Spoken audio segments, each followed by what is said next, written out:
Hey, it's Ben. Rahul and I started this podcast because we love hanging out with fellow trial lawyers and sharing ideas that can make us all better. And both of our firms also regularly collaborate with other lawyers across the countries in cases where we can add value. If you're interested in collaboration, or even if you just have a case or an idea that you want to bounce off us or brainstorm, Rahul and I are going to be hosting confidential case workshops the first Wednesday of each month. So here's how it works. If you have a case or an idea that you want to talk about or brainstorm with us, just send me an email to ben@elawvate.net, ELAWVATE.net, or go online to elawvate.net and submit a case workshop request. We will schedule you for a confidential 30-minute Zoom meeting where we can talk about your case to see if we can help. If you feel like there would be good value in collaborating on the case further, we can talk about that. If not, that's okay too. We enjoy helping other trial lawyers because we know someday you'd be willing to do the same for us if we needed your help. So again, if you're interested in workshopping your case with us, just send an email to ben@elawvate.net or fill out a case workshop request at elawvate.net. And Rahul and I will look forward to chatting with you soon. It's time to talk about some of our sponsors, and I'm doing that today with Robert Ingalls from LawPods. Today's episode is brought to you by Steno. Steno is a company that has rethought court reporting services. Not only do they allow plaintiffs' trial lawyers to defer the cost until the end of the case, but they've developed their own interface that allows you to better handle and manage exhibits and visuals during the deposition. Check them out. And what is it about Steno that you really feel like is their main thing? What makes them special? You know, I think it's really critical for lawyers to have that option to defer the costs of depositions, particularly in cases where you're doing dozens of depositions. It can be a very significant part of the overall case costs, and it's nice not to have to incur that until you get your money in at the end of the case. And you can listen to the Season 4, Episode 17 with Steno President Dylan Ruga. We'll link that in the show notes for you. Yeah, Dylan's a great guy and a really interesting episode, so I encourage you to listen and see what they're all about. Our show today is also brought to you by our friends at Expert Institute. They've been a sponsor of this show since the beginning. My good friend Michael Talvey was on the show, and Robert can tell you when that was. What was his episode, Robert? So we had Michael Talvey on Season 4, Episode 22, and we'll link that one for you as well. Yeah, and Expert Institute is really the go-to place now for plaintiffs' trial firms to locate the best experts to help them win their case. We've been working with Expert Institute for 4 years now, and they're an indispensable part of our practice. It's really hard for me to imagine going back to a day without Expert Institute. So they're a great company. They provide a great service, and I would encourage you to try them out. Today's show is also brought to you by Smart Advocate. Smart Advocate is the case management software that we use to run our law firm. We've been using it now for over 4 years. All of our staff and our team love it, and it's done a great job managing a complex docket of cases. Some cases are one-offs. We have cases where we have over 100 clients, so it's pretty versatile and a good program and good people. We also had them on the show, right, Robert? Yeah, I think we may have had them more than once, but I think the most recent episode was with Claude Simpson. It was a bonus episode in Season 3, which will also be linked for you. Our show today is also brought to you by Filevine. Filevine is a brand new sponsor of the show, and Filevine offers a product called Lead Docket, which is probably the best product on the market for managing new case intakes and leads.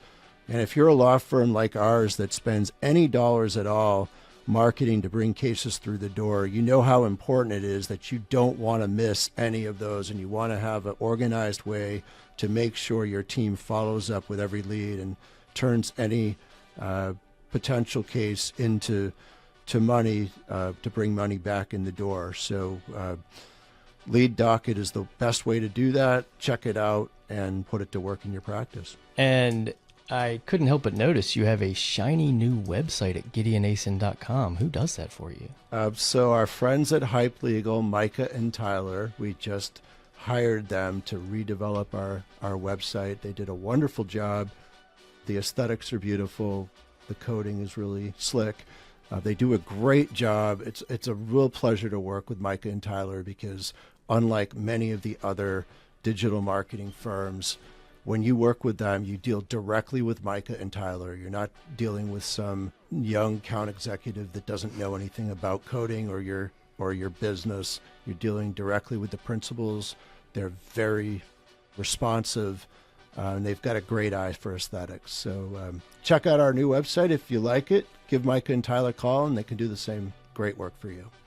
And I got to say, I'm hearing people say that somewhere around episode 2 of this podcast, it just started sounding a lot more crisp, really good, really professional. What happened there? You know, it's funny you should ask that, Robert. I'm the worst. So we decided finally after 4 seasons of kind of winging it, and we did an okay job, but we thought we could do better and get better sound quality, have a better produced show.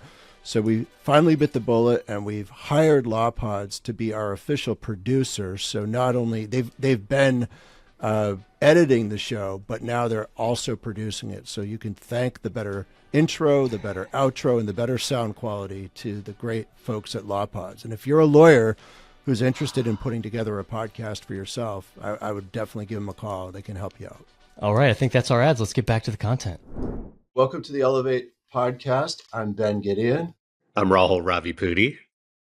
Rahul, you're looking sharp today. You got a suit on, pink tie, heading off to Vegas. What do you got going on? I have a mediation today, but everything in Vegas is in person. Here in California, we do almost everything remote still, but they're in person, flights, travel time, everything. It's great. Wow, that's very different. We don't do any mediations in person anymore. I feel like the remote ones tend to work better, but what do you think? Well, I mean, you can multitask a whole lot better. I eat better food, so there's a lot of pluses to doing it remotely, but there is a value to actually seeing people face to face. And I think if everything's being done remote, you get fully disconnected. So after about 2.5 years of reneging on my bet, I finally ordered your lobsters. They're scheduled to arrive January 3rd. What did I say, January 3rd? Yes, January 3rd. I'm so excited. I'm going to take a dozen picture. live Maine lobsters will be showing up there for you in California. I was going to text you and ask if you wanted to go double or nothing on the Patriots-Bills game, but I didn't do that. The funny thing is when I put the order in, by mistake, I did order double. So originally I had 24 lobsters heading towards you. They seem like they also throw in some jumbo shrimp. It says that on the order. Oh, nice. So it says free. I guess they just throw those in. I love it. Well, thank you. Do your kids know all about lobsters? They love lobster, but we've never made any at home, especially with live lobster. So this is going to be an experience for all of us. All right. Well, it could be a little traumatic when they go. I say get ready, because years ago we sent my mom a live lobster as a gift, and then she was unable to bring herself to throw it in the pot. And my dad, who didn't even eat seafood, did, and of course there's that noise. And my poor mother struggled to eat it after that. So that was the last time we bought her that gift. So yeah, there may be some trauma. Yeah, you can put them on the floor and have them crawl around and do little races and stuff. It's fun.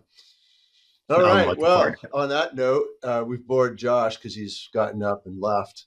It's really great. We've had this podcast planned for a while. So we have John Campbell, who everyone knows from his big data work, and Josh Koskoff, who everyone knows from his exceptional verdicts against Alex Jones and his success against the Remington Company in the gun litigation. So we have two high-powered individuals in their spheres, and they're going to face off today in a debate over the utility of big data. And I'd say that tongue-in-cheek because we're not really debating something. We're just trying to throw ideas out there and get different perspectives, which I do think is very valuable. I've had put a lot of thinking into this myself. And I think it's something I hear a lot from listeners and from people just anecdotally out there who are very interested in data, want to know how to use it, but also are skeptical of aspects of it and worried about it. And, at what point does it start to impede on our on our work as trial lawyers, or our creativity, our ability to kind of improvise and go with our gut instincts and intuitions, which in many cases for lawyers like Josh have served him very well for, entire careers over decades. So just interesting topics to discuss. So I'll just throw out a question to start with, and then we can kind of take it from there. But what are the risks of using big data, and what are the risks of not using it, in your views? And maybe we'll start with John, because you can kind of set it up. Yeah. I mean, I think I'd break the risks down. I'll start there. I'd break the risk down into a couple of categories. One is I think part of what I hear people when they ask me about big data and they have like questions or they're not sure is partially because maybe they think big data can do things it can't, right? Like be right all the time about all outcomes, which, anybody who knows me knows I wouldn't tell them. And so one risk would be you sort of overread the data. It'd be like saying, I've got 20 in blackjack. I'm certain to win, which isn't right. You're highly likely to win, but you're not certain to win. So one risk is you maybe overread the data. Another risk, and I don't say this to be, competitive, because there's only a few people in this space anyway. The other risk would be bad data, right? Which is data that's compromised because either the study itself wasn't good, the stimuli wasn't built well, or the sort of quality checks in the way people gathered the data and made sure these are real people giving real answers wasn't any good. And, anybody who's known me long probably has heard me say the only thing worse than having no data is having bad data, right? Because then you have false positives, things that mislead you. And that's probably a species of overreading the data, but you can overread accurate data. Bad data is always going to mislead. And there are ways that could happen. For example, our team, we have 3 PhDs that run our data team. They're all law and human behavior professors.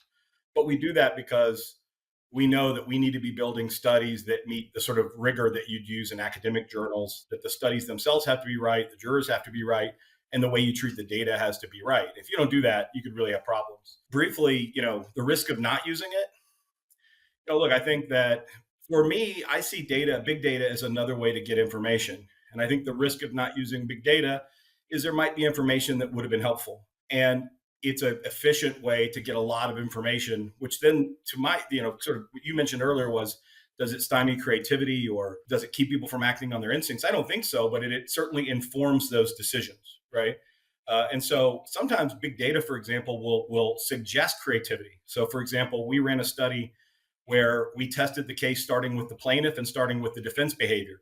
And as you know, the dogma in many circles has been you must start with the defense. And if you don't start with the defense behavior, you're doing it all wrong as a plaintiff's lawyer.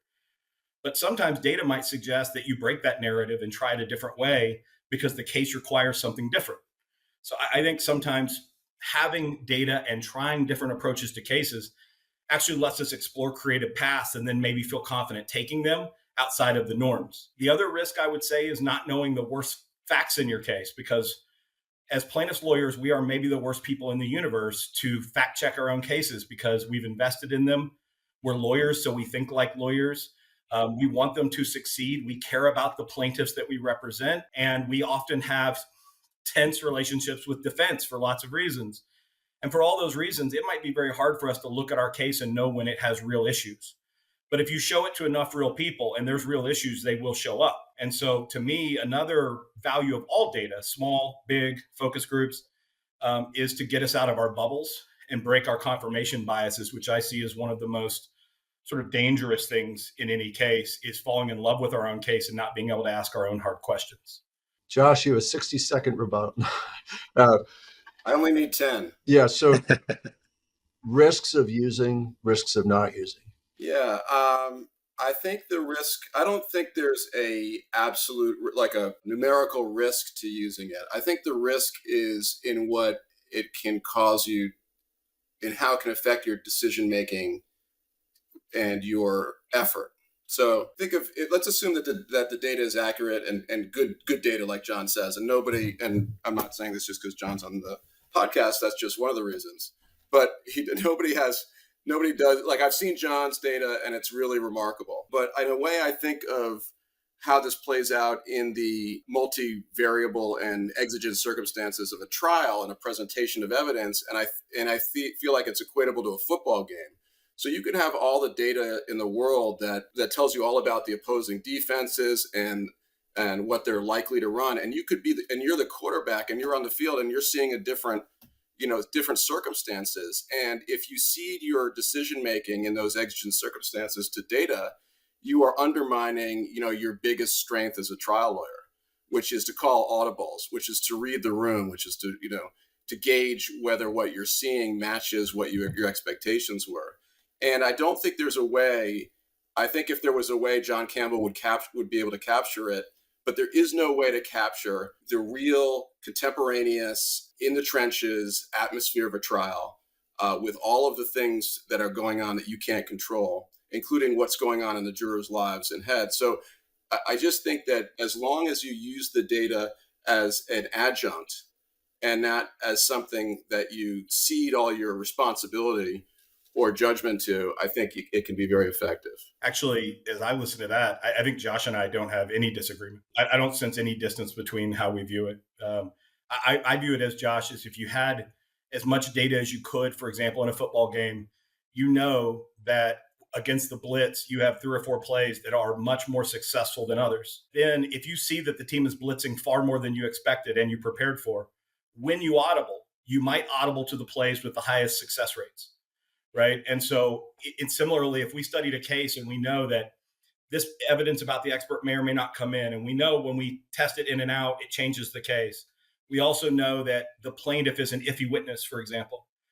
Those might be useful data points when you make your decisions about audibling to whether you put the plaintiff on for a long time or a little, or whether you go through the trouble to try to challenge their expert or not. But I think you'd still be making those decisions with lots of information.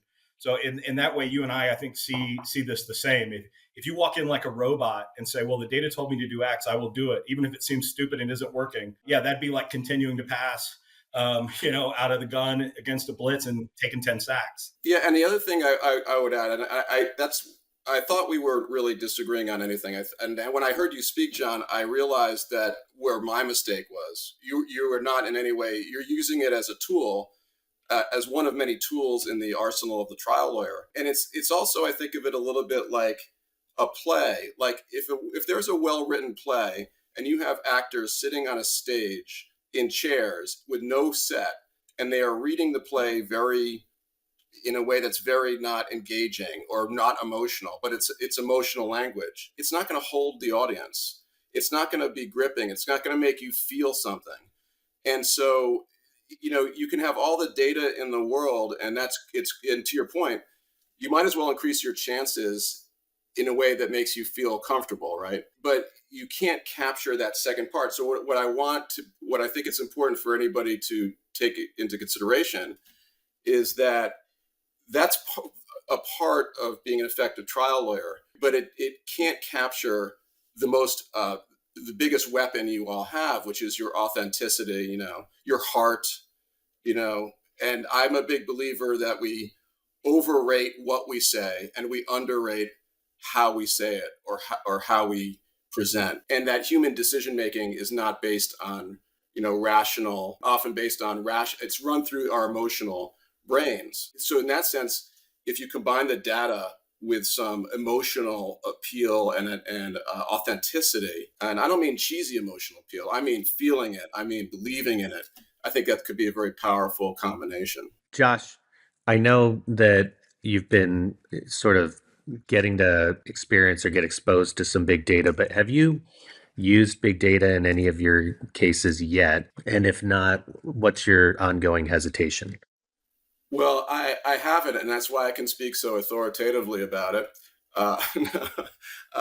Like any pseudo expert, I can come up here and just pontificate, and people will believe me. But I think my hesitation is I'm worried about. I am going to use it, and I'm going to use it for many reasons. One of them is that John offered me a free data analysis, and I never pass up a free data analysis. And I am impressed, and we have used John. Lawyers in my office have used John to great success. My reluctance is that I don't know what will happen if I use the data and I win the case. Will I now become convinced that I need the data in all cases. If I try a case with data and I lose it, will I now beat myself up even more for having lost a case in which I had a lot of data? And in all things, not necessarily John's line, because it's very substantive, but I'm somewhat a cynic, I guess, about the way we all try to guruize the next greatest thing, right? There have been, great trial lawyers from the beginning of our system. There have been remarkable trial lawyers who are incredibly effective without any data, without any, and this would really be a more intense, would be an actual debate, but jury consultants drive me crazy. But without ceding, our judgment to other people because it makes us feel more comfortable and protected. And I will say, though, another benefit to what John does, though, is that putting aside the scientific reliability, which is there is a relationship, and I think we can't say it's perfect, right? Like John said, but it provides a comfort to know that it's been tested, right, among many people, and being comfortable that even that comfort can have a placebo effect at a minimum and give you some confidence in how you tell your story. But I didn't really answer your question, Rahul. I haven't used it effectively because I'm stubborn, probably, but also because I don't want to have that as another additional reason why I can interpret a win or loss. But I don't think that's a legitimate reason not to use it, and I'm looking forward to using it. Can I go back to something you guys were talking about a moment ago? And that is, Josh had made the analogy to theatrical performance. There is a performative aspect of a trial, and different personalities or lawyers who, in the courtroom, it is hard to capture that in the data analysis approach that is used, because it's a written submission it can contain multimedia. So often we just did one with you, John, where we had a lot of animations and deposition clips. So it wasn't boring or static in terms of just writing, but it didn't have the performative aspects of the trial lawyers built in. There's really no way to study that, is there? And in your view, does that matter? I mean, or are we just kidding ourselves? Because I do think there's a lot of this self-serving sort of narrative in the trial lawyer universe that we matter so much, and that if Josh is up there telling the story versus Rahul versus somebody else, it really makes a difference to the jury which one of us is telling it or how we're telling it. But that's a fiction we've developed because it gives us a sense of, self-importance. How do you view those things? Yeah. I mean, well, maybe, I think about everything in sort of a way that may seem nerdy or boring at times. But when you look like when we work with, our statisticians a lot, and within our studies, but also in academic studies that we continue to work on, one of the things you talk about is finding the largest sort of explanatory variables, right? And what explains the deviance most, the deviations in data. And so I like, and what you're looking for there sometimes is, what single factor could we say moves the result the most in whatever we're studying, right? And we might find that this one thing accounts for 30% of the variance, and something else accounts for 2%. So look, I don't think there's any way that it's true that the way a lawyer presents a case has no value in what the result will be. But I will say that repeated studies in the academy, and I think looking at real trials and looking at things like the Arizona Jury Project, they all suggest that the strongest predictor of case success are case facts. And so the lawyer, at a minimum, has to be adept at presenting and sharing and getting those facts in front of the jury in a way they understand and is coherent and makes sense and is credible. The lawyer's making critical decisions about whether to reach on that life care plan or to present a credible position, whether to put the plaintiff on for a little time or a lot. And so the lawyer has a lot of control about what evidence the jury sees and how they see it. If we boil down, though, to the performative part, the part that's personality, I would suggest, and I'm a plaintiff's lawyer too, so I don't love saying this because I'd like to think I could just charm a jury, but I would suggest that it's a relatively small part of the explanation. And I'll give you 2 sort of proofs of that. One is sort of anecdotal, but you'll know it right away, that we know that that the three lawyers on this call, and particularly Ben, you and Josh, who've got these wonderful verdicts, you're very different people. Rahul is very different than the two of you. Rick Friedman is a very different lawyer than Nick Rowley or Sean Claggett or any of the lawyers we could name that have massive verdicts. So at a minimum, we know that how you come across is credible or how you perform, for lack of a better word, with the jury. Certainly, there's not some uniform right way. There's a lot of ways. All right. And I would suggest that perhaps if you change places and you tried one of Rick's cases, Ben, and Rick came and tried one of yours, but the evidence was the same, that we might see very similar results, even though you would go about it in different ways. The other thing I will say is that because we've now studied about 800 cases, although you cannot always be right, we have a lot of cases where the data has been very close to the result and the verdict. And that's with a wide range of lawyers in experience, number of trials under their belt, times using data, and personalities, which also suggests to me that a good hunk of what's explaining trial results is the evidence jurors are seeing and the information they're receiving, presuming a sort of baseline competence that they're getting it from a good, credible person who's doing a good job at letting them see it. Yeah, that's a very, very provocative take. And that's probably the essence of this discussion, right?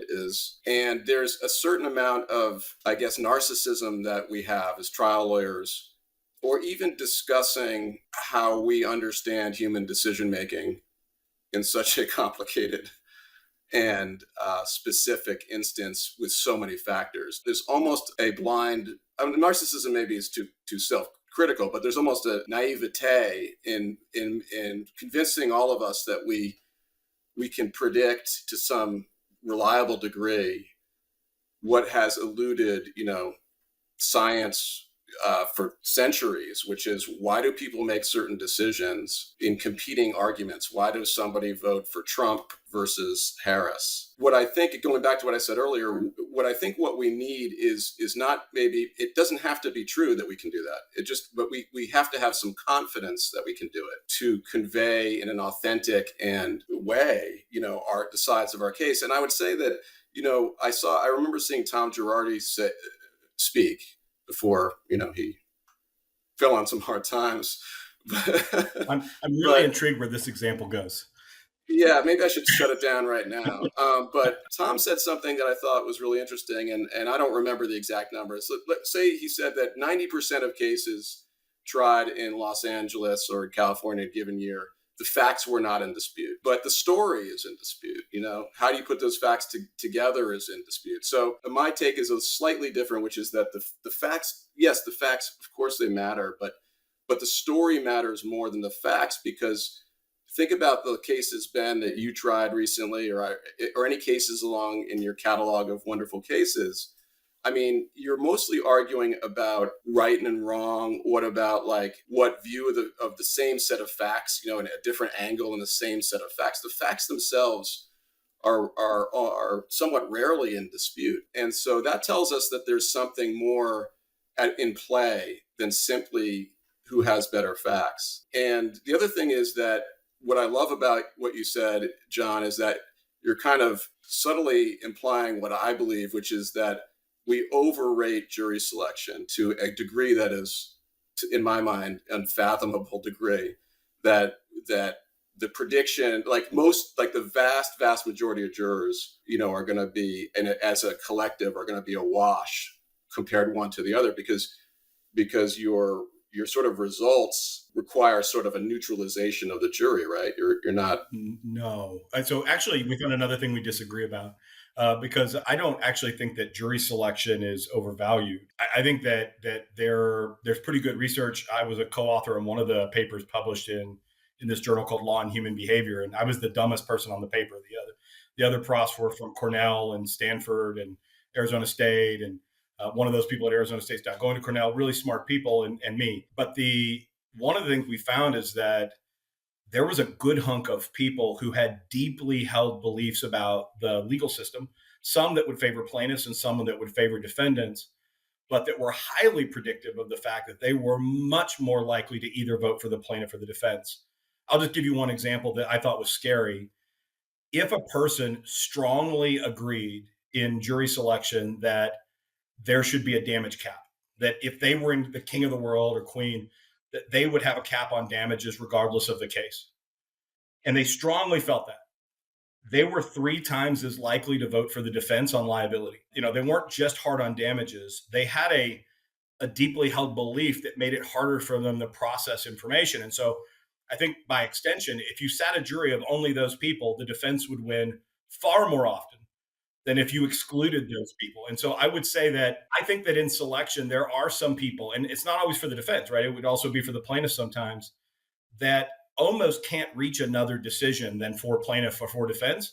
And my view for the good of the system is that we should exclude both, the good for the plaintiff and good for the defense, and kind of find the middle. Having said that, yeah, after you get to that middle, I think deliberation dynamics start to mean that we'll wash some things out. And then we just need to understand the venue a little. So the only thing I'd say, at least for our data, is we do a big enough sample that even if we were to take a national sample, we will have some data on whether or not, for example, rural people are acting different than urban, Trump supporters are acting different than Harris, rich are acting different than poor, so that we can better adjust for that venue. Because you could be off by some degree if you sort of just said, well, what the nation does, any given venue will do, whether it's in Kentucky, Maine, or California. Yeah, and I should clarify that I'm not suggesting that somebody who is strenuously against the system should be on your jury and it doesn't matter. But that doesn't, what we spend a lot of time and we go to a lot of presentations, and if you have that's pretty simple. Like anybody should know not to seat somebody who believes there should be a cap. And it's good to have the data too, but that's so intuitive. And that's probably an area where your intuition would be just as good. And it's nice to have the data to support that. I'm just thinking about this whole, what is this person's body language? What actual words should I use? Should I use a number in this? How should I, the sort of when you get into that middle, which is most of jury selection, I feel like we tend to overthink that a little bit. But I didn't mean to get sidetracked on jury selection. It's just that's just one of those areas where I think you could spend a lot more time studying maybe communication or psychology or human decision making, and not reduce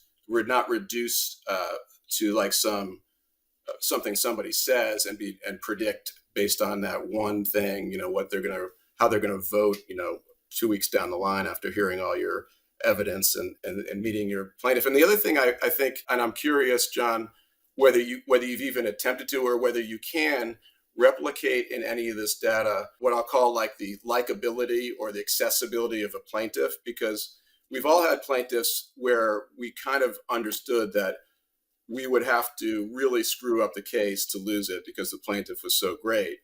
And we've probably all had plaintiffs where we thought we've got a lot of work to do. So yeah, it was thinking about your theater metaphor, and so it'll help with this. If we were testing a play, we wouldn't show them the script. We would show them parts of the script and then parts of the live, say dress rehearsal. That's my view of how you should study cases. And it's kind of what Ben was talking about, that we might skeleton the case out and include a lot of information in text that people can read, but we want them to meet some of the key players. The plaintiff, in my mind, is the one we include the most, particularly because in so many cases, there's some allegation of malingering, exaggeration, pre-existing condition, whatever. And I think credibility decisions like that couldn't be made on text. Right now, you have to give them the whole context. So I'll just give you a concrete example because it's fresh on my mind. Yesterday, there was a verdict in Atlanta. It was like a $6 million verdict by an attorney named Keenan Nix and another guy named Chris Graddick, and they're good friends. And we had studied the case. It was a case where the entire defense was essentially the car accident was too slow and she doesn't really have any TBI. Well, we knew that we had to put meaningful amounts of video of the plaintiff in front of any big data study, or else there's no way we could get at whether she's likable, believable, or whatever else. Now, the mistake, and this is not, you weren't suggesting this, but the mistake some people make is, in my view, is that's all they'll put in front of people. And then they'll say, is she believable? That to me would be a critical error too, because the challenge in the case was that some of the things she had said in her medical records didn't match the physical evidence. And some of the ways she described the accident didn't match the crash footage. So my view was to study whether she was credible and what she might do in a case. People needed to meet her both in direct and cross.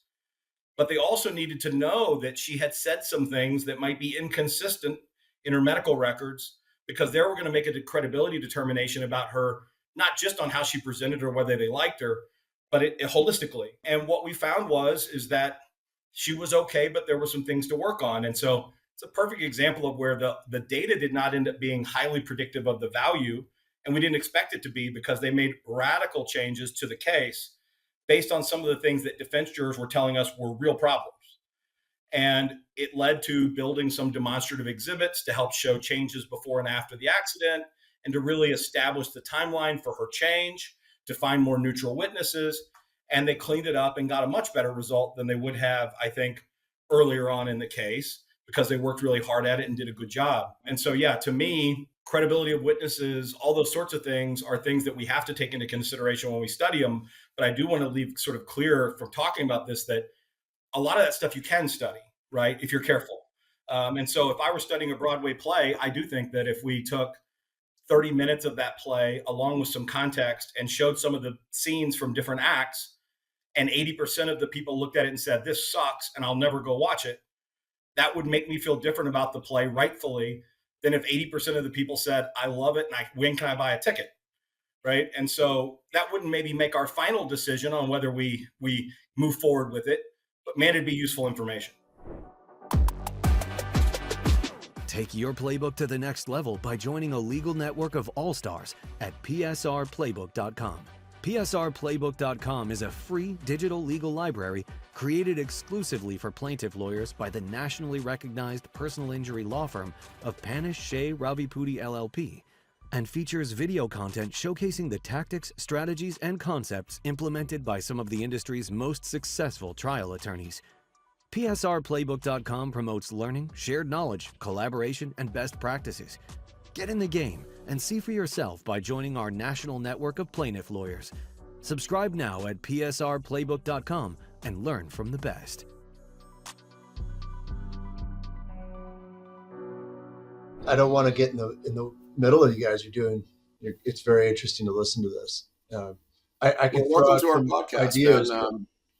It's my podcast. Yeah, I mean, one thing that I've been thinking a lot about, John and Josh, in terms of using the data, is how lawyers are using the data versus how a client would use the same data or would want to use the data. Right? We did a podcast on it, so I can say it without an issue. But we tried a case where the data suggested a particular result, did rely on that data pretty heavily, and we didn't get the result. Now, we then did a lot of investigation. We understand what happened, and actually the data was pretty accurate in that 10 out of 12 of the jurors were with us after starting deliberations, but there was some dynamic that changed over 3 days of deliberations. But I started thinking about the decision to turn down money and when you turn it down, and how predictive the data is and how much one should rely on that, or the client should rely on it. And there is a difference between having data when you're a lawyer with a large practice and a large diversity of cases, because over time you would expect, if the data is accurate, the trend would be toward the mean of that data, and you're going to do better overall if you stick with the data and try cases where they're undervaluing it, and settle cases like, we had a nice settlement earlier this week where we think we got paid more than what the data might have suggested. But for the client, they only have one case. It's like picking one stock, and you would never really want to invest that way, right? Because it's too risky. And our clients are exactly the kind of people who can't afford to take risks. So I just wonder, does the data create a risk that there would be a conflict between the perspective of the lawyer and what's maximizing their results and what's best for them versus what might be best for the client? And are we maybe emboldening people to take risks that would be, again, might be okay for the lawyer, but are too risky for a client? I don't know if I phrased that well. That goes back to your first point, which is, does big data invite problems that you don't otherwise have, or exacerbate problems that you have? So lawyers, I think all of us have always had that burden of acting in the client's best interests, of course. And sometimes that means advising the client to hang on, right? Because you got to neutralize the client's anxiety. And you also have to zero out your own anxiety of risk. I mean, you can't be too risk. You can't court risk. But at the same time, most of us don't court risk inherently. We're risk averse. And so I find myself oftentimes saying, stop worrying about losing, at least neutralize it and understand that the other side is probably more worried than you are. And don't diminish your role to your client as zealous advocate by bringing your own anxieties into play. And so I think the decision that you just articulated, Ben, exists whether or not you have data. But I do think that the data can probably add a degree of either confidence or stress, depending on how you look at it. But I don't think anybody, and I don't think John would ever advocate making decisions solely based on his data, right? No, I wouldn't. It's a tool. I mean, I was thinking about what Ben was talking about. It's a hard question, Ben, because it's absolutely true, right? That imagine a case where you'll win it 50% of the time. Let's call it a genuine coin toss case. And that's the best the data can tell you. So a really hard case. But when you win it, it'll produce a really large verdict because when you win it, the injury, nobody debates the injury and everybody agrees it's catastrophic. For a lawyer, in some ways, that math might be easy on a sort of, if you were thinking like an actuarial scale, you'd say, when I win, it's worth 40 million. When I lose, it's worth 0. The average value of that case is about 20 million, right? Because I'll win it half the time. And over the course of my career, if I tried 10 of those, I'd do better to not take less than 20 million because over time I'd get 20 million sometimes, 40 million sometimes, 0 sometimes, and I'd average out. For the client, on the other hand, the 0 might be something they simply can't take the risk of. And it might mean that a lawyer has to settle that case for $5 million, knowing that it is worth far more on average than that, but that the client has finally said, I cannot accept the risk of losing. And if I were to lose, it'd be devastating, right? Now, we've also had cases like that where the client looks at the lawyer and says, look, my loved one's gone. This isn't about taking care of them, right? They're gone. And what I really want is justice. And I want the defendant to have to answer for what they did that killed my loved one. And if I get a 0, I get a 0, but I'd rather make them sit through this trial and see if we can't win it. So to me, these questions are probably, like Josh said, we've always had. Data probably adds some information, but I suspect that if we, depending on the sophistication levels of our clients, we can probably talk through those things like we do all other ethical issues, right? And, look, it gets harder the more likely you are to win, and the more you should sort of undervalue the risk of losing because it's unlikely. It gets easier, I think, the more the data says if you go to court as a plaintiff, you're very likely to lose and they've offered you money. The harder calls typically that we see are cases that could have immense value, but could also be zeros. Those are the very hardest when I talk with lawyers and they're thinking about what to do. Now, I will say this, from my view, the flip side is the sort of stories that where having the data avoided what I think would have been an irresponsible settlement. And I can talk about this one because it's been talked about publicly. So you know that, our co-author, but also just my good friend, my kids call him Uncle Sean. Sean Claggett had a case in New Mexico where the defense's position was, look, this is the poorest county in the United States. It's a single injury event and your plaintiff's alive. And although psychologically damaged, she's not physically harmed anymore. And she's come from a very difficult life where we were one part of that harm. And so we agree you're going to beat us and we agree you're going to beat us badly. But in this venue where the average income is $12,000 or $15,000, if the jury gives $20 million, you've rung the bell. That's all you'll ever get. But we had studied that case with 1,200 people. And we knew that with poor, rural people like this jury, the average low award from the bottom of jurors was about $50 million. And so there was reason there to believe that accepting that settlement, although life-changing for his client, would have been significantly underselling her case and missing a real chance to say to a company that was like the definition, in my view, of doing terrible things, that they need to answer for it, including with a punitive verdict. And I think the data in that situation was probably what kept that, what maybe Sean would have been gutsy enough without it. But I think a lot of lawyers would have settled the case at $20 million for fear that all those defense arguments were right. So what happened? So he said no, the guardian ad litem because it was a minor. felt emboldened to say no because in part of the data and the idea that, look, this isn't even, they're really not putting us at risk for what a bad day looks like. And the verdict was $485 million, which within about 10% of the predicted verdict. So he had to turn down a lot of money. The bottom line of the moral of the story is he turned down a lot of money because he believed in the data, was confident in the data, and it worked out. And the data proved either it was coincidence or was predictive. We can only say that it proved to be accurate. And you can only say that. I would say that the data often proves to be accurate, but yes, it right. right. Well, everything looks, obviously in hindsight, everything looks. That's the only way you can that's probably the best way to validate it, right? Because you have real life examples, and I have to just say, just because it's probably awkward for you to brag about it, but you have a very impressive list of verdicts that matched the data that you put together prior to trial. Now, at the same time, that confidence, there's the flip side of that, which Ben was talking about. So the data, in my view, I think that can be somewhat of a double-edged sword, but it does go back to that secondary benefit that I think the data has, putting aside whether it's accurate in a given case or proves to be accurate, or whether what's coming into the data in a particular study is reliable. If it gives you a confidence, confidence is important in putting on and trying a case. So, having some sense that the world is predictable, orderly, structured, your data's good, your story is good,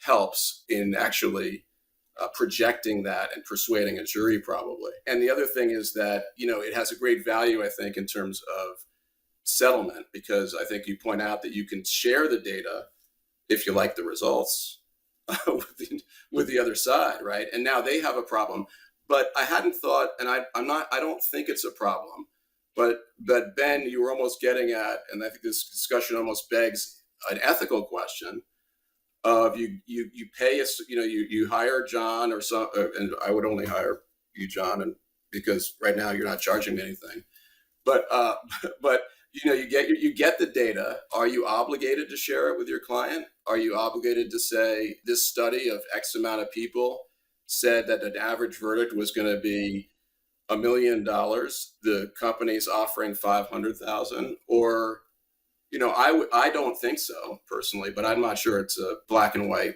answer. I have a strong view of that, which is, first of all, we always get our clients permission to do a data study because it's very expensive and it ultimately is a case cost that they're going to be paying for. And we wouldn't want to spend that money or do that exercise if they didn't want us to do it. They always want us to do it though. And then we always share the data with our clients, because what it does is, to me, it substitutes for the old days when the client comes to you, toward your trial and says, Ben, what's my case worth? Or what should I take to settle my case? And I would kind of say, well, the case like this, kind of, here's what the range of possible outcomes is. But I think, here's my intuition about this case, and it could be this, it could be that. I don't really know, but, that's kind of the discussion we've historically had with clients. And now what I say is, I can tell you what my intuition is, and I usually do, but we've also done this data study. And this is like the one we just did, the case we settled this week. We had over 500 people who responded to it, and they're not lawyers. They're much more likely to be like the people that are going to be on your actual jury than I am. And here's what they think about it. You can put whatever value on that you want. I'm sharing that with you so that you just have additional information to help you make the best, most informed decision you can about your own case. But it's a great jumping off place for a conversation about that. In the case where we turned down a lot of money, our client had the data. And honestly, I don't think she would have turned down the offer without the data. And the net result of that decision is quite devastating for her. So I don't mean to minimize what negative impact that can have on people. That's why I feel like it's important to have this discussion, because as we're going forward with this, and I'm a big believer in data.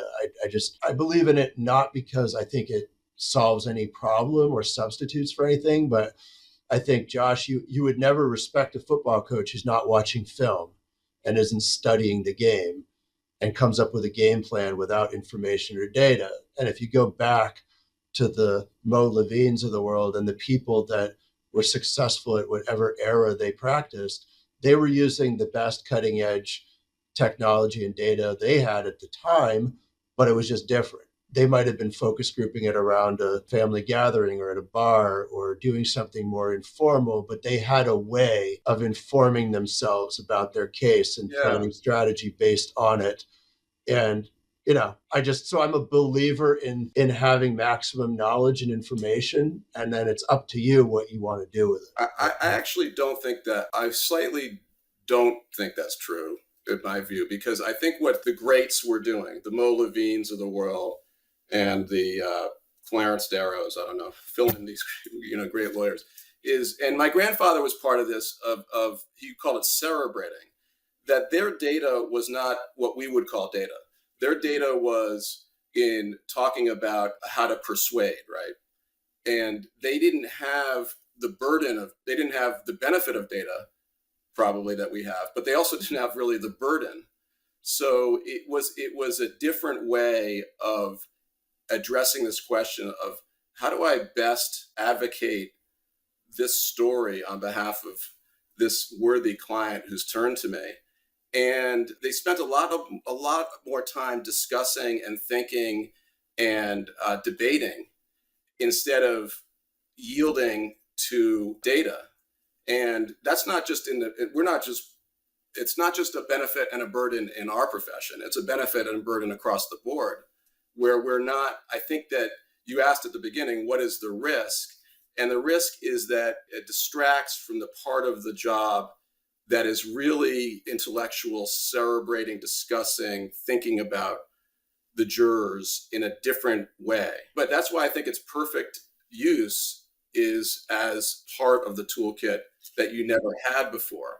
And the only potential downside is when it's in conflict with that other things that Mo Levine would, talk to his cohorts about, or my grandfather would talk to his folks about. Not that my grandfather, wasn't Mo Levine, but he was in the spirit of that kind of a trial lawyer. And I think if you do both, then you're really opening up your instrument. You're both playing music correctly, I guess, in a way, and reading the music, but you're also playing it with passion and artistry, and it's captivating. I was just going to say that in this way is another place that I think I'm really glad we're having this discussion, because to the extent people think that data that people should yield to it or cede decision making, I'd fundamentally disagree. And in fact, like the cheap promotion of the book Jury Ball, we have the end of the book is written not by Alicia or I, but by Sean, specifically because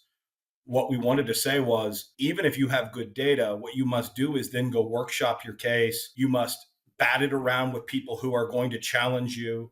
You must try to put in action some of these things and see if they work for you or fit you. Because, and by the way, typically people don't start doing data until they have really worked the case for years. And they should have been doing what you're describing all along, right? Lots of self-critical work and asking others and pushing against their own ideas and challenging their own frames. And hopefully a lot of that, like if we studied a case with you, Josh, I suspect that a lot of your creativity and your ideas and the way you'd want to talk about the ideas would actually be baked into the study, right? Because you've been doing these things, and we wouldn't want to study it without your frames and your organization of the facts and the way you think they matter, right? And your ideas of how you package things, because that's how you're going to start to see, is that working? Now, it's funny, we've talked a lot about value and win rate. A lot of the data doesn't have anything to do with that, has been seen. A lot of it has to do with, like, when I show them this police report, does it do what I think it does? Like, can they read it? Do they actually take from it? When I show them my plaintiff that I think is wonderful, do people actually like him or her like I do? Or am I, clueless about this compared to like how non-lawyers see it? Or that defense argument that I keep losing sleep about and I've been batting around with my friends and everything else. When I show it to jurors, do they actually laugh at it and say it's stupid and see it for stupid?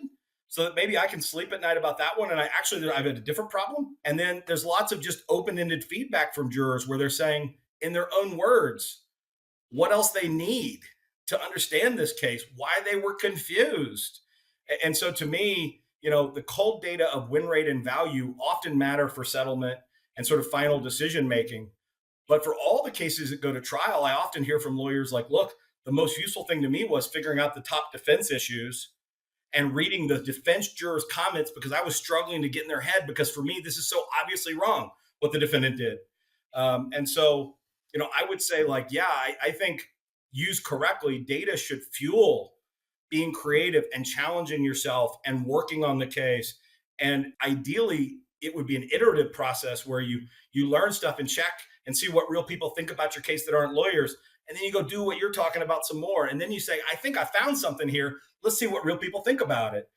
To me, that's the best system. Yeah, and you have it set up. What I think was really super valuable in your studies is the way you use economy of scale effectively was what I would say reaching 500, 700 people, where focus groups originally you could talk to 6 or 8 people.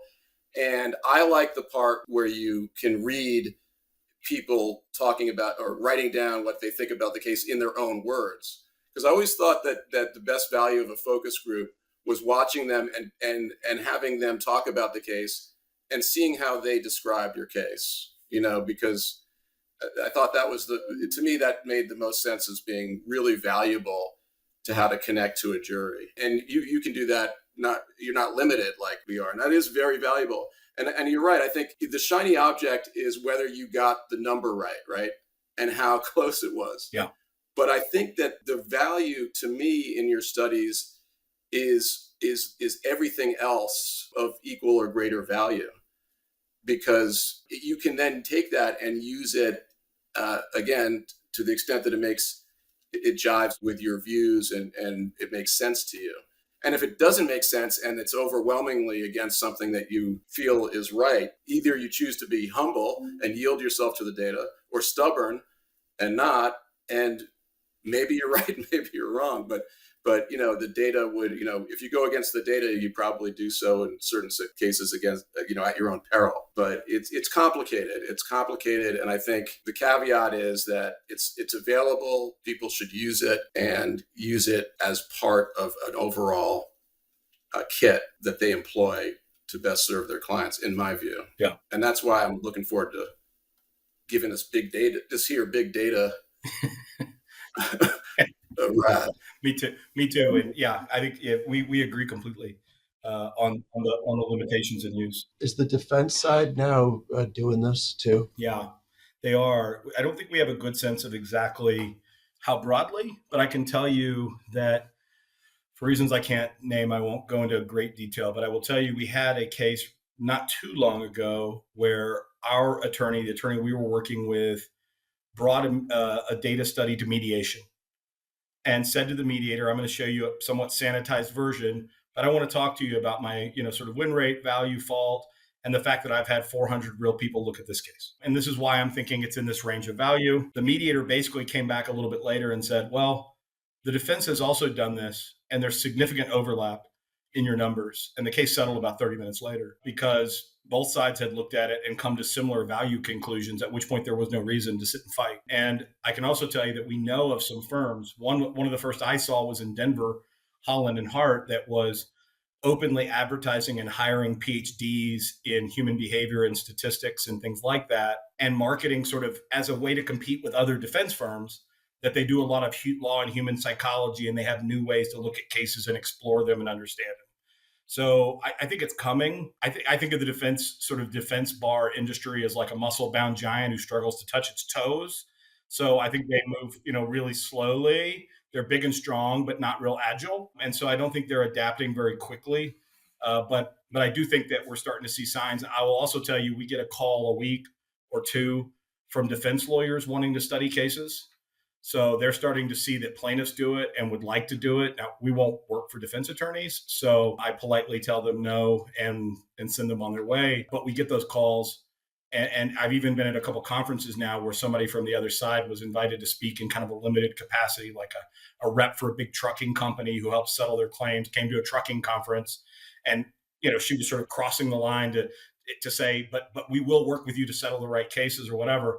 But she very aggressively tried to get me to sit down and talk with her about what we do, because I think there's enough verdicts happening or data has been a part of that recipe, that the defense is starting to say, well, we at least need to know what's going on. I do think we're probably still on the plaintiff side ahead, but not forever. I was curious about it because in theory, if data is accurate, then both sides should have the data should be roughly similar that both sides are obtaining. And at that point, if there's overlap, then there'd be no reason for jury trials anymore because you would know what the case is worth based on actual data that is more accurate than what any individual jury is likely to do in terms of how people's peers overall perceive a case, because a jury is susceptible to the problem with small group decision making. But right? You're comparing apples, a little bit apples to oranges. Like we have a trial system. It's tried live in front of a jury. It's a live audience. You have a judge. As the lawyer, you're writing, you're producing, you're acting, you're starring in your own play. That's the way we resolve disputes. And, so unless you're just going to resolve disputes and get rid of the jury system and do it in competing studies, you're just changing the way you make decisions. I just think, look, it's really important for me to acknowledge and make it clear. There is immense value to data when done by John Campbell, because he does it, I think, and has ironed out things that you felt not to be reliable. You're doing it for a long time, and it's had great success. But, I would say, at the same time, a trial is not a scientific fact. We're not studying, it's not cancer. It's not something that's replicable. It is part marketing and part artistry. It's part emotion. It's part hormones of the jury. It's part human experience. Let's just acknowledge with some humility that trying to reduce this beautifully unpredictable human experience that we're all living in a particular way is that there's an inherent limitation on how much you can do that. And I think that's a great thing. We don't want we don't want this profession to be too predictable. Unless we all agree to just go on data, and that's the way we resolve cases. Ben, one thing I will say, like what you mentioned, it is interesting though, you really thought through this. You put your finger on an interesting challenge, which is we use big data to get out of the small sample error, right? Because of course, Right. you do a focus group with 8 people, you might leave with some very firm conclusions about how people feel about your case, but it was only 8 people and they might have been weirdos, right? Or they might have been outliers or sophisticated people on this podcast. But it is true that I've had lawyers call me and say, well, I know I can't seat whatever, name a group. I know I can't seat these people because they're terrible for me. And I say, well, why do you think that? And they say, well, I did 2 focus groups and, the people over 50 just killed me. And I say, well, how many people did you have over 50? And they're like, oh, 5 of them. And, they're making like $10 million decisions on 5 people, right? And so it is interesting that big data gets us out of that to at least start to say, well, on average, is that true that like people over 50 are really that different than under in this case? But then we introduce the small number challenge back into the equation because the jury's small. And so we introduce the randomness back in. So what's interesting is if jury trials consisted of 100 people, and at the end, what we did was we had them vote and we had some number that determined whether the plaintiff had met their burden or not, but we had a really big group of jurors, it would be remarkably accurate, in my view, to predict likely outcomes because we would remove what you had in your trial, right? Which is this very unusual and random thing where 10 out of 12 people support something and 2 people, for reasons we may never fully understand, dig in for days to try to change the outcome. That wouldn't happen with a group of 100 like it does with a group of 12 or in federal court 6, right? And so then Josh's observation, which I think is a beautiful one, is do we want life to be so predictable and so measured? Is it okay that we introduce the randomness back in? I mean, those are philosophical questions and maybe questions about what we want our legal system to be. But it is true that if all you had to do was have each side present their case and figure out what percentage of people like it and the range of average values, and then a jury was another 100 people that did about the same thing, we would see far less difference between data and outcomes than we do, because one of the things that makes it less predictable is that last bit of adding the small sample challenge back in to a small jury. Yeah, and I don't expect we're going to be moving to either 100-person juries or eliminating the jury system, and I wasn't advocating for that. I just think that it all really depends on what the goal of the system is. I mean, one of the goals is to create the impression that the people have a voice in making important decisions about justice and society, and I think the jury has historically reflected that value and does continue to reflect that value. And so removing that would be a problem. Turning it into some kind of a automated data analysis takes away that feeling of the democracy element of a jury. But that's also a complete fiction, of course, because it is less democratic in a sense, because if one or two jurors can hijack the process, or somebody who is a real outlier, or just someone with a very strong personality can hijack a process, then it ends up being very undemocratic, as I think the result in my case ended up being.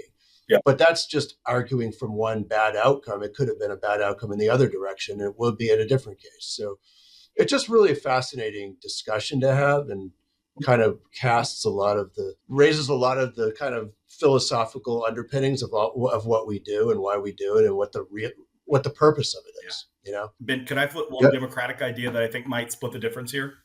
And I'm doing this because you've got a wide listeners, and who knows who will hear this. You know how we all are ordered in many state courts and in federal court to mediate, and how often it's ordered so early that it's wildly unproductive. And we all sort of say, what the hell was this? And in some federal courts, you can only use certain mediators. And here's what I would love to see as a pilot program. I'd like a federal court to increase the participation of the jury pool by doing this. Have the mediator have each side write a presentation of their case, and then make people in the actual venue review those like a data study and render a verdict and value on the presentations written by each side that the mediators reviewed for fairness and completeness. The court would actually have the power to make 50 or 100 people in their venue participate. That would actually include more people in feeling like they do something in our court system that helps resolve disputes.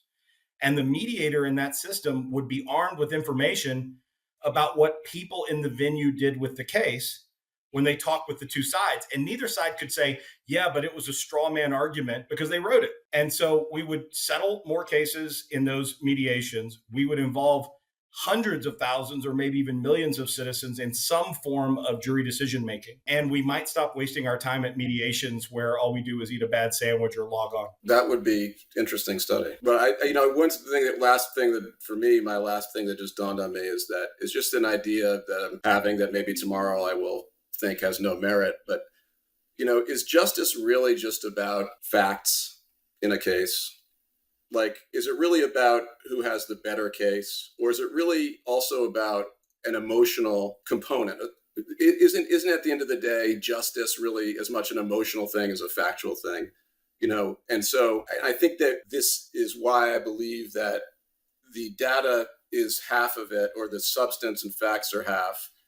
But there's also this core emotional part of a jury and a decision that dictates what's right in a situation and wrong. Because if the facts of a case are relatively rarely in dispute in some major way, then what you're left with is what is right and wrong. And that's as much what makes sense emotionally as a sense of fairness as it does as one of reason and fact. And that's why that's just a bias I have towards the way decisions are made, in which you don't exclude the moral question of right and wrong or fairness, but you also don't exclude the reasons, the side of the brain that, the frontal lobe that is all about reason. Sometimes the reasonable outcome may not be the just one. And I just think that's why our system is so perfectly weighted, as flawed as it is. And as subject to one juror, who bucks the trend, to your point, Ben, yeah, that's not democratic, but it's a lot more democratic to have 6 people than one person, like a judge. Absolutely. And yes, it would probably be more democratic to have the 500 people that John, I don't know what your average is, John, but I just think that once you realize that decision is part reason and part a sense of right and wrong, you unlock as a trial lawyer the other side that you have to activate in yourself and in your jury to be effective or most effective. That reminds me of Keith Mitnick was talking about how to jurors that we really agree on most of the facts, but what people disagree on are the conclusions you draw from those facts. And if you have, the fact is police officer has their knee on subject's neck and 10 people look at that set of facts. Some are going to say this guy was, a criminal out of control and the police officer was just doing his job. And other people are going to look at that same set of facts and say this person was overreaching and using excessive force and discriminating against a citizen. And the facts are exactly the same, right? So that's a really, I think, a really important point, and one that we definitely should not lose sight of. It's like there's a washer and a dryer. It's like there's a washer, which is the emotion. It goes through the washer, which is your emotional side first, because that's your side that acts before you start thinking. And then it goes to the dryer, which is your frontal lobe thinking. But the washer affects what the dryer gets. Yeah. And so that's, I guess, that going back to the risk, that's the part that John does the work for you on, the part that reasons with facts. But you do the work on the part that washes, the part that generates the compelling emotional motivation that the only thing that there's a right and a wrong side to this, there's a just and an unjust verdict. Then all those beautiful facts that you have get seen in that light. And that's the battle that you have with the defense. They want to own emotional appeal. Thank you both for doing this. This started as kind of just like a tongue-in-cheek joke, but it turned into a very, I don't mean today, but I mean in the preparation for this, we're going to have a debate but actually this was a really high level and very thoughtful discussion. I think it's going to cause a lot of people to think about these issues in a really important way. And that's why we're doing what we do. So thanks for doing it. I'll look forward to, after you do your data study, Josh, your impressions of how that works out for you. I'm a full convert to John, though. I knew I was going to be as soon as I actually allowed for facts to get into the equation. Because I saw him speak. I'm really looking forward to it. Well, I just want to say thanks for having us, Ben, and I'm really honored to talk about this with Josh, because there are a few lawyers in the country I respect more. Thanks to both of you for a really interesting discussion. And Josh, I look forward to working with you.